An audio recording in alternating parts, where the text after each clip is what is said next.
Hi, everybody. It's July 5th, 2023. Today has been, it's been 297 days since I visited with my brother, Paul Kierans. So Paul is 2 years younger than me. He's 65. He was born with Down syndrome. He has difficulty making people understand him or being understood. We grew up together, and I was allowed by his group home, Larsh, Greater Vancouver, to visit him twice a week. We had a written agreement that I could visit him once for an hour at his group home, and he could visit me in my apartment here, which I've set up for him on Saturday from 2 to 7. So on September 12th of 2022, his group home terminated his visits with me and said that basically I can never see him again. He's my only living relative from my big family. I'm the 8th of 9 children, and he's the 9th of 9 children. There were 6 of us in the lower mainland of British Columbia, and now it's just him and I. Our mother has died. My brothers and sister have died, and my other sister has moved away.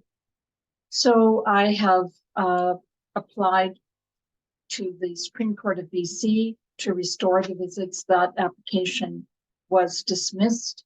I appealed it to the Court of Appeal of British Columbia. I applied for leave to appeal, and that was dismissed.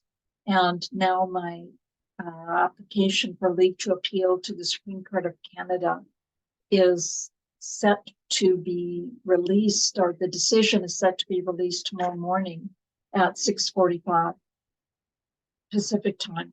So it's 9:45 Ottawa time.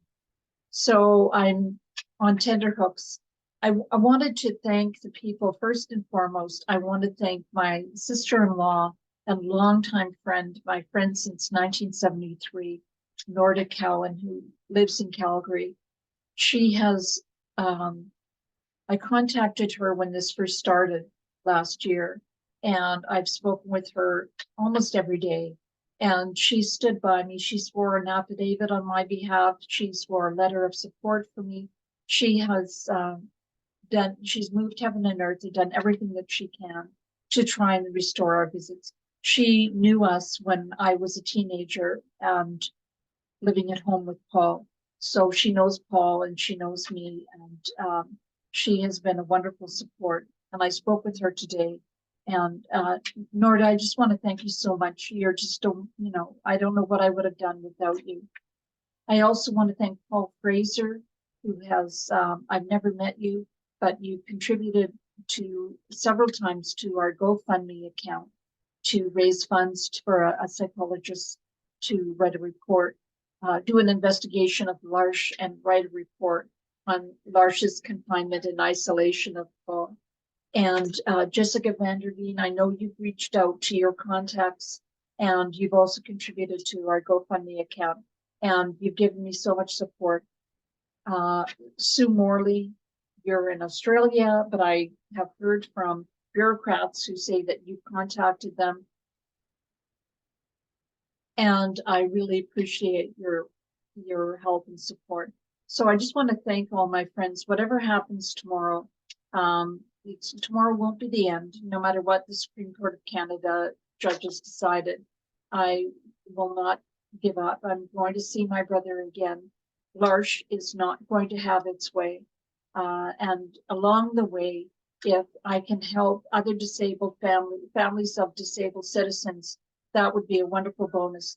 Paul, I am literally doing everything I can think of to restore our visits. I miss you so much.